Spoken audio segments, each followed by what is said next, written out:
ഞായറാഴ്ച യുക്രൈൻ നടത്തിയ ഡ്രോൺ ആക്രമണത്തിന് ശക്തമായ തിരിച്ചടി നൽകുമെന്ന് റഷ്യൻ പ്രസിഡന്റ് വ്ളാഡിമിർ പുടിൻ. സ്ഥിതിഗതികൾ അറിയാൻ ഇന്നലെ തന്നെ ഫോൺ മാർഗം ബന്ധപ്പെട്ട US പ്രസിഡന്റ് ഡൊണാൾഡ് ട്രംപിനോടാണ് പുടിൻ ഇക്കാര്യം വ്യക്തമാക്കിയത്. യുക്രൈനിലെ സമാധാനത്തിലേക്ക് നയിക്കുന്ന ചർച്ചയുണ്ടായില്ലെന്ന് ട്രംപ് വ്യക്തമാക്കി. പുടിനുമായി നല്ല സംഭാഷണമാണ് നടത്തിയതെന്നും ചർച്ച 1 മണിക്കൂറിലേറെ നീണ്ടുനിന്നുവെന്നും ട്രംപ് കൂട്ടിച്ചേർത്തു. അതേസമയം 2 ദിവസം മുൻപ് നടന്ന യുക്രൈന്റെ സമാനതകളില്ലാത്ത ഡ്രോൺ ആക്രമണം ഈ ആശങ്കകൾക്ക് തീ പിടിച്ചിരിക്കുകയുമാണ്. റഷ്യയുടെ 5 വ്യോമത്താവളങ്ങളാണ് തകർത്തത്. 50-ലധികം ബോംബർ വിമാനങ്ങൾ ഒറ്റയടിക്കില്ലാതാകുകയും ചെയ്തു. 200 കോടിയുടെ നഷ്ടമാണ് ഈ ഒരൊറ്റ ആക്രമണത്തിലൂടെ റഷ്യക്ക് സംഭവിച്ചിരിക്കുന്നത്. അതും എല്ലാ സുരക്ഷാ കണ്ണുകളും വെട്ടിച്ച് റഷ്യയുടെ മണ്ണിലെത്തിച്ച ട്രക്കുകളിൽ ഒളിപ്പിച്ചിരുന്ന 117 ഡ്രോണുകളാണ് റഷ്യൻ വ്യോമത്താവളങ്ങൾ നിലം പരിശാക്കിയത്. ഒരൊറ്റ ഭടനെ പോലും ഉക്രൈന് നഷ്ടപ്പെട്ടിട്ടില്ല. ഡ്രോണുകളെ നിയന്ത്രിച്ചത് യുക്രൈനിലിരുന്നാണ് എന്നാണ് അവർ പറയുന്നത്. ആക്രമണത്തിന്റെ ഓരോ ദൃശ്യവും ഡ്രോൺ ക്യാമറകൾ പകർത്തി അയച്ചു കൊടുക്കുകയും ചെയ്തു.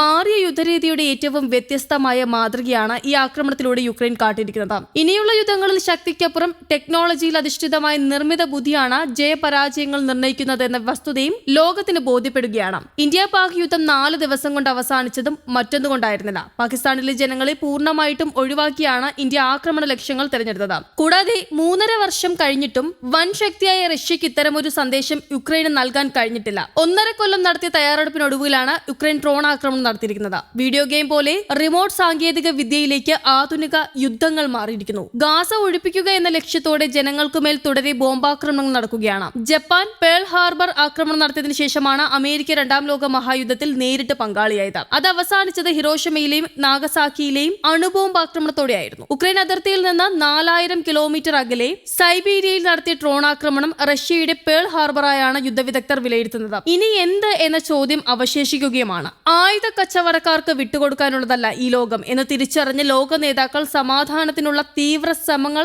സമാരംഭിക്കേണ്ട ഘട്ടമാണിത്. അതിനിടെ യുക്രൈനിലെ ഖാർഗീവിൽ ഡ്രോൺ ആക്രമണം നടത്തി റഷ്യ. ആക്രമണത്തിൽ നിരവധി പേർക്ക് പരിക്കേറ്റതായാണ് വിവരം. ആക്രമണം പുലർച്ചെയായിരുന്നുവെന്നും 1 മണിക്കൂർ നീണ്ടുനിന്നിരുന്നുവെന്നുമാണ് വിവരം. അപ്പാർട്ട്മെന്റ് കെട്ടിടങ്ങളുടെ മുകളിലേക്കാണ് ആക്രമണം ഉണ്ടായതെന്നും വ്യാപകമായി തീപിടുത്തം ഉണ്ടാവുകയായിരുന്നുവെന്നുമാണ് വിവരം. തീപിടുത്തത്തിൽ 2 കുട്ടികൾ ഉൾപ്പെടെ 17 പേർക്ക് പരിക്കേറ്റതായാണ് അധികൃതർ അറിയിക്കുന്നത്.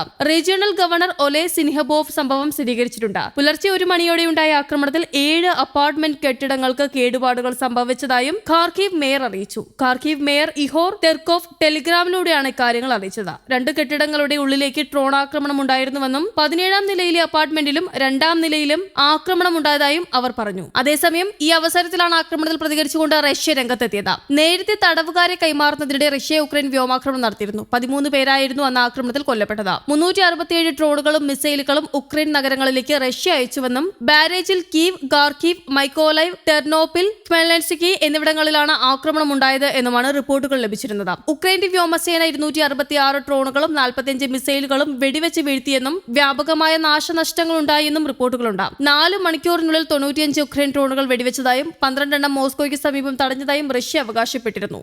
News desk Kerala Kaumudi.